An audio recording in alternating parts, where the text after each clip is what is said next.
మచ్చలైన చంద్రుడు చంద్రబాబు నాయుడు గారు రావడానికి కూడా అవకాశం లేదని చెప్పేసి సందర్భంగా తెలియజేస్తా ఉన్నాం. మీకు నిజంగా ఎవరైతే జగన్మోహన్ రెడ్డి గారిని ప్రేమించే అభిమానులు ఉన్నారో వాళ్ళు ఓట్లేసి గెలిపించొద్దు. ఎందుకంటే ఆయన ఓడిపోతే జనాల్లో ఉంటాడు, గెలిస్తే పరదల మధ్యలో ఉంటాడు.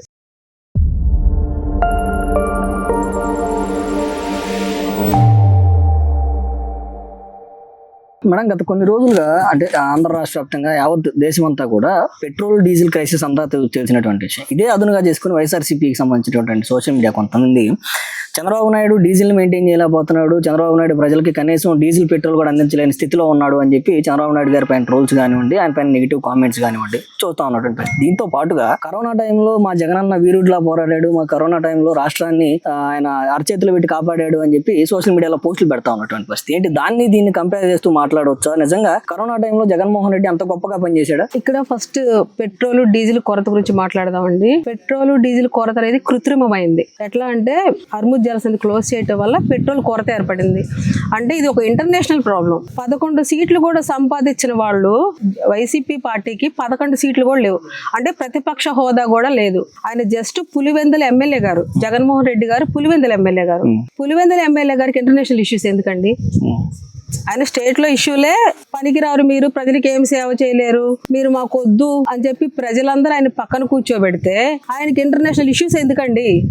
ఇప్పుడు ధర్నాలు చేస్తున్నారు కదా, ఎట్లాగా పెట్రోల్ బంకుల దగ్గర పెట్రోల్ లేదు, డీజిల్ లేదని వీళ్ళందరినీ తీసుకెళ్లి చక్కగా ఫ్లైట్లు బస్సులు ఇవన్నీ ఏర్పాటు చేసుకొని వాటిలో డీజిల్ పెట్రోల్ వీళ్ళు కొట్టించుకొని హర్ముజ్ జలసంధి అంటే ఎక్కడ సమస్య ఉందో అక్కడ చేశారనుకోండి ధర్నా, అప్పుడు ఇరాన్ వాళ్ళు అమెరికా వాళ్ళు పాప వీళ్ళ కష్టాన్ని చూసి మనకేమన్నా ఈ కొరత లేకుండా చేస్తారేమో. మరి అంటే ఈ సమస్య అక్కడ ఉంది కదా, సమస్య ఎక్కడుంటే మనం దాన్ని అక్కడికి వెళ్ళి సాల్వ్ చేయాలి. సమస్య ఇరాన్ దేశంలో హర్ముజ్ జలసంధి దగ్గర ఉంటే వీళ్ళు ఇక్కడ లోకల్ పెట్రోల్ బంకుల దగ్గర కూర్చొని ఇంక వీళ్ళ పనులన్నీ ఇలాగే ఉంటాయిగా. పేటిఎం ₹5 బ్యాచ్ పనులకు మీకు తెలియదేముంది. అసలు అంతర్జాతీయ సమస్యను తీసుకొచ్చి చంద్రబాబు నాయుడు గారికి ఆపాదించి చంద్రబాబు నాయుడు గారు ఫీల్ అయిపోయారు, ప్రజలకి డీజిల్ అందించలేని స్థితిలో కూడా ప్రభుత్వం ఉంది అని చెప్పి ఒక అంతర్జాతీయ సమస్యని రాష్ట్ర స్థాయికి దిగజార్చి, లేదంటే అందులోనూ చంద్రబాబు నాయుడు గారు ఇప్పుడు సమీక్షలు పెట్టి కలెక్టర్లతో కానివ్వండి, లేదంటే చీఫ్ సెక్రటరీలతో కానివ్వండి మీటింగ్స్ పెట్టి వాళ్ళతో సమీక్షలు పెట్టి కొరతను కూడా కంట్రోల్ చేయాలి అని చెప్పి ఆయన చూస్తూ ఉన్నటువంటి నేపథ్యంలో అంతర్జాతీయ సమస్యని చంద్రబాబు నాయుడు గారు చేత కావట్లేదు అని చెప్పి మాట్లాడటం వైసీపీ విజ్ఞత ఎలా ఉందనుకోవచ్చు? వైసీపీ అసలు విజ్ఞత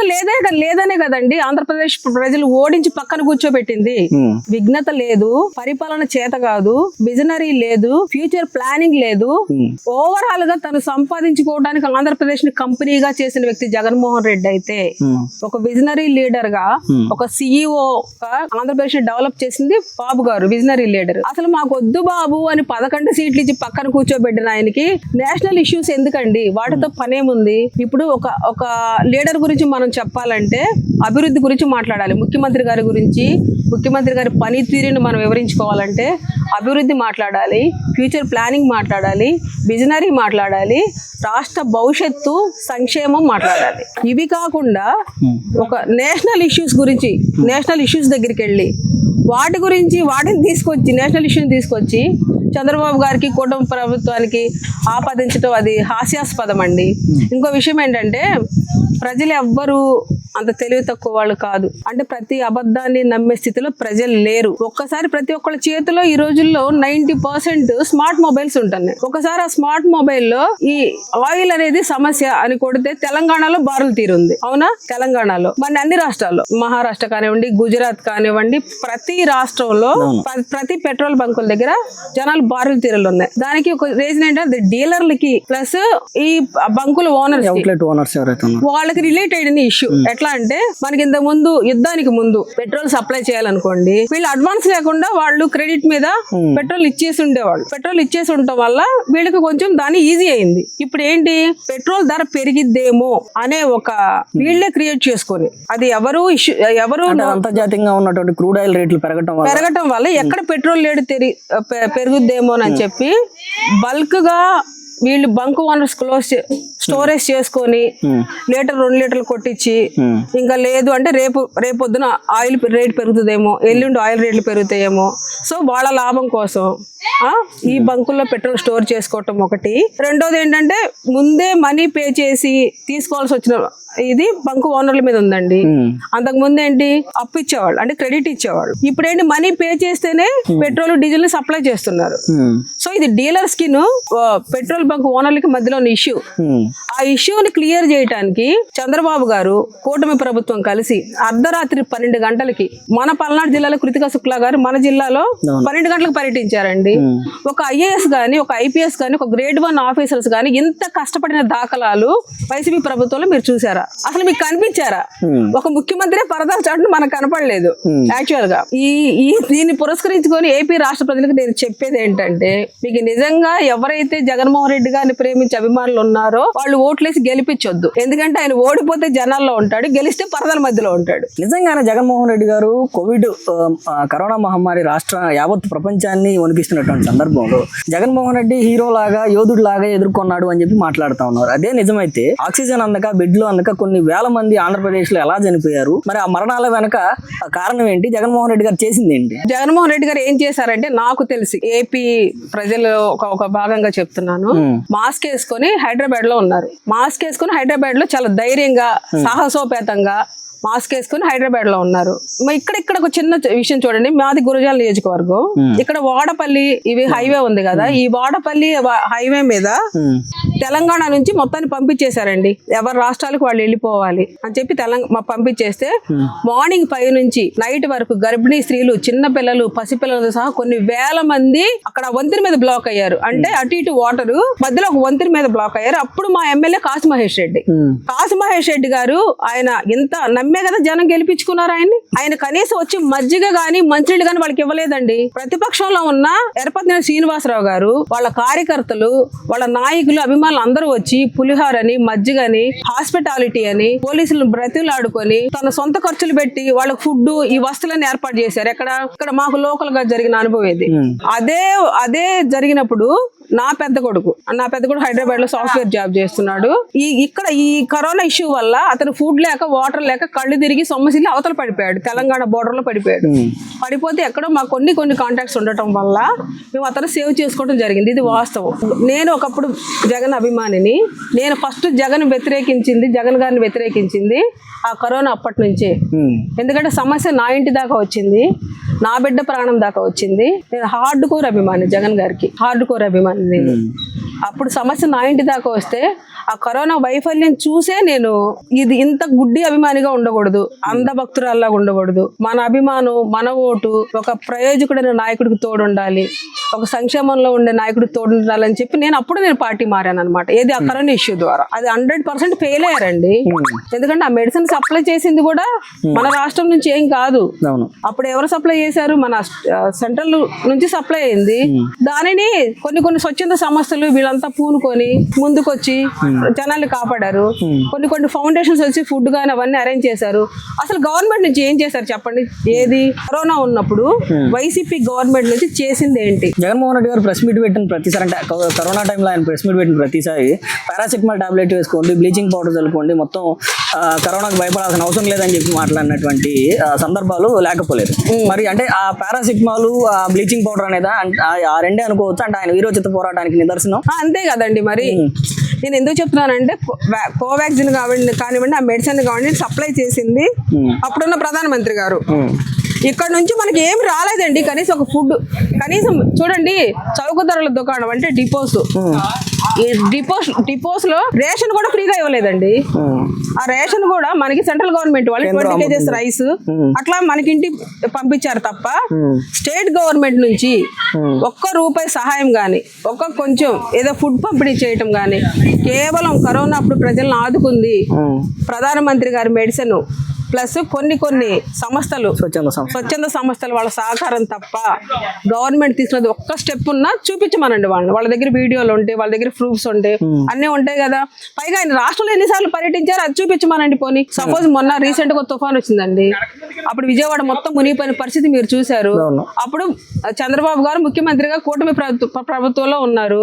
ఆయన 75 సంవత్సరాల వయసులో ఆయన చూసారుగా ఎట్లా పడవల్లో ప్రయాణించి ప్రతి ఒక్క మారుమూల ప్రాంతానికి వెళ్ళి వాళ్ళకి ఆహారం అందించి వాళ్ళ నిత్యావసరాలు అందించి ఎవరెవరైతే చూడండి గేదెలు కోల్పోయిన వాళ్ళకి డబ్బులు ఇచ్చారు, కారులు కోల్పోయిన వాళ్ళకి డబ్బులు ఇచ్చారు. వాళ్ళు ఏమేమి కోల్పోయిన ప్రతి దానికి అంటే ఇది ఎవరి లోపం కాదు, అది వాతావరణ పరిస్థితుల లోపం కూడా ఆయన బాధ్యత వహించి తన సొంత కుటుంబం లాగా తోడుండి ప్రతి ఒక్కళ్ళ కడుపు నింపి రాష్ట్రాన్ని ఆదుకున్నాడు. రాష్ట్రానికి పెద్ద కొడుకుగా, పిల్లలకు పెద్ద దిక్కుగా ఆయన రాష్ట్రాన్ని మొత్తాన్ని ఆదుకున్న ఘనత ఒక్క చంద్రబాబు గారికే దక్కిందండి. అదే మనకి జగన్మోహన్ రెడ్డి గారు గవర్నమెంట్ ఉన్నప్పుడు తుఫాన్ వచ్చి ఉంటే ఎట్లా అయితే కరోనా అప్పుడు వేల మంది చనిపోయారో అట్లా కూడా ఆయన కూడా అట్లాగే చనిపోటు వేసుకొని ఇంట్లో ఉండేవాళ్ళు పబ్జీ ఆడుకుంటా. మనమంతా నష్టపోయిన వాళ్ళంతా ఈ కార్లు పోగొట్టుకున్న వాళ్ళు, గేదెలు పోగొట్టుకున్న వాళ్ళు, ఇల్లులు మునిగిపోయిన వాళ్ళు, సామాన్లు ఇవన్నీ కొట్టుకుపోయిన వాళ్ళు, వీళ్ళంతా ఇప్పుడు నష్టపోతే ఏడుస్తూనే ఉండేవాళ్ళండి. 4 సంవత్సరాలు ఆయన పరిపాలిస్తే 20 సంవత్సరాలు రాష్ట్రం ఆర్థికంగా సామాజికంగా వెనకబడిపోయి అమరావతి కాస్త గంజాయి ఆంధ్రప్రదేశ్గా మిగిలింది. మళ్ళీ పొరపాటున ఆయనకు అవకాశం ఇస్తే మనం నష్టపోతాం, మన భావితరాలు నష్టపోతారు. మేడం, ప్రస్తుతం రాష్ట్రంలో ఈ పెట్రోల్ డీజిల్ కి సంబంధించినటువంటి అంశం రాష్ట్రం అంతా కూడా చర్చాంశంగా మారింది. అయితే దీన్నే అదునుగా చూసుకుని వైఎస్ఆర్సీపీ సోషల్ మీడియా అంతా కూడా ఏదైతే గతంలో ప్రపంచవ్యాప్తంగా అందరినీ భయాందోళనకు చేసినటువంటి కోవిడ్ తో పోలుస్తూ అంత పెద్ద కోవిడ్ ని మా అన్న బాగా హ్యాండిల్ చేశాడు, ఇప్పుడు ఆ పెట్రోల్ డీజిల్ ని చంద్రబాబు నాయుడు మెయింటైన్ చేయలేకపోతున్నాడు అని చెప్పి దీన్ని కంపేర్ చేస్తూ మాట్లాడుతున్నారు. ఏంటి, ఎలా చూడొచ్చు అంటారు? ఈ రోజు జగన్మోహన్ రెడ్డి కనుక చూస్తే కరోనా టైంలో నేనేదో ఉద్ధరించానని చెప్తున్నాడు. ఎంతో మందికి ఆక్సిజన్ అందక చాలా మంది ప్రాణాలు బలిగొన్నటువంటి పరిస్థితి మనం చూసాం. పైగా గొడ్డల వేడితోటి ఎంతో మంది ప్రాణాలు తీసినటువంటి పరిస్థితి జగన్మోహన్ రెడ్డిది. ఈ రోజు చంద్రబాబు నాయుడు గారికి ఈ పెట్రోల్ డీజిల్ వీటికి ఏమైనా సంబంధం ఉందా? అక్కడ ఇరాన్ లో జరిగేటువంటి దాడుల వల్ల ఈ రోజు అక్కడి నుంచి రావడం లేట్ అయ్యి పెట్రోల్ డీజిల్ చాలా ఇబ్బంది పడతా ఉన్నారు. ఈ రోజు మన రాష్ట్రం అంతా చూస్తా ఉన్నాం. ఎటువంటి సంబంధం లేని దాన్ని కూడా మనకి చంద్రబాబు నాయుడు గారికి రుద్దాలని చూస్తా ఉన్నాడు. కానీ మచ్చలేని చంద్రుడు చంద్రబాబు నాయుడు గారు ఎటువంటి మచ్చ రావడానికి కూడా అవకాశం లేదని చెప్పేసి సందర్భంగా తెలియజేస్తా ఉన్నాం. అసలు కరోనా టైంలో చూసాం కొన్ని వందల మంది వేల మంది ఆక్సిజన్ సిలిండర్లు అందక లేదంటే ఆసుపత్రిలో బెడ్లు అందక చనిపోయినటువంటి పరిస్థితులు చూసాం. మరి అవన్నీ మర్చిపోయి అవన్నీ వదిలేసి ఈ రోజు జగన్మోహన్ రెడ్డి గారు కోవిడ్ ని చాలా బాగా మెయింటైన్ చేశారు. జగన్మోహన్ రెడ్డి గారు కోవిడ్ లో ప్రజలందరికీ అండగా ఉన్నారు, జగన్మోహన్ రెడ్డి గారు కోవిడ్ లో ప్రజలందరూ ఆదుకున్నారు అని చెప్పి ఏ విధంగా మాట్లాడుతా ఉన్నారు ఈ రోజు వైసీపీ సోషల్ మీడియా వాళ్ళు? ఈ రోజు వైసీపీ సోషల్ మీడియా వాళ్ళకి జగన్మోహన్ రెడ్డి తెలుగుదేశం పార్టీ వాళ్ళు ఎప్పుడు దొరుకుతారా, చంద్రబాబు నాయుడు గారి మీద ఎప్పుడు బుర్ర చల్దామా, ఇది తప్ప అసలు కరోనా టైంలో ఎంతమంది చనిపోయారు, ఎంతమంది బెడ్లు లేవు, ఎంతమందికి ఆక్సిజన్ దొరక్క మెడిసిన్స్ లేక ఎంతో మంది మా ఇక్కడైతే చుట్టుపక్కల ఇళ్ల పక్కలే చనిపోయినటువంటి పరిస్థితి, చాలా భయం భ్రాంతులతో గడిపినటువంటి పరిస్థితి. మా ఇంట్లో కూడా 3 కరోనా వచ్చింది, చుట్టుపక్కల చనిపోయినటువంటి పరిస్థితి. ఇంట్లో చుట్టూ కూడా చాలా భయంతో వణికిపోయాం. ఆ టైంలో ఆక్సిజన్ అంది బెడ్లు దొరుకుంటే క్వారంటైన్కి వెళ్లేవాళ్ళు, కనీసం క్వారంటైన్ కూడా వెళ్లకుండా ఇళ్లలోనే వణికిపోయి మెడిసిన్స్ వాడుకున్నటువంటి పరిస్థితి ఆ రోజుల్లో ఉంది. అదే గనక 5 సంవత్సరాలు చంద్రబాబు నాయుడు గారి టైంలో కరోనా వచ్చింటే ఈ పరిస్థితి దుస్థితి ఎంతమంది చనిపోయేవాళ్ళు కాదు, ఎంతో మంది ప్రాణాలు కాపాడేవాడు చంద్రబాబు నాయుడు గారు. చంద్రబాబు నాయుడు గారి గురించి చెప్పాలి అంటే గతంలో చూసాం అంటే వైజాగ్ లో హుద్దు తుఫాన్ వచ్చినప్పుడు కానివ్వండి, లేదంటే తిత్లీ తుఫాన్ వచ్చినప్పుడు కానివ్వండి,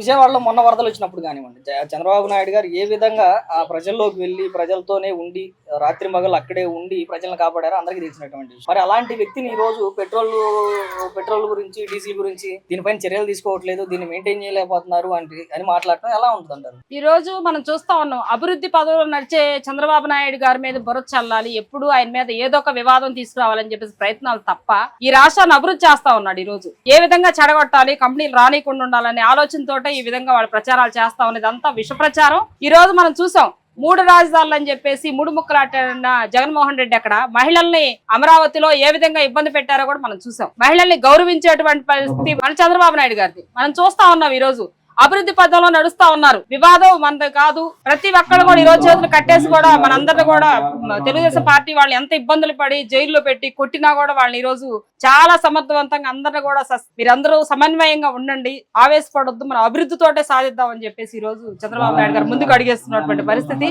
జగన్మోహన్ రెడ్డి ఎప్పుడు నరుకుదాం, ఎవరిని పార్సిల్ చేద్దాం, ఎక్కడ ఇబ్బంది పెడదాం అనే పరిస్థితిలో జగన్మోహన్ రెడ్డి.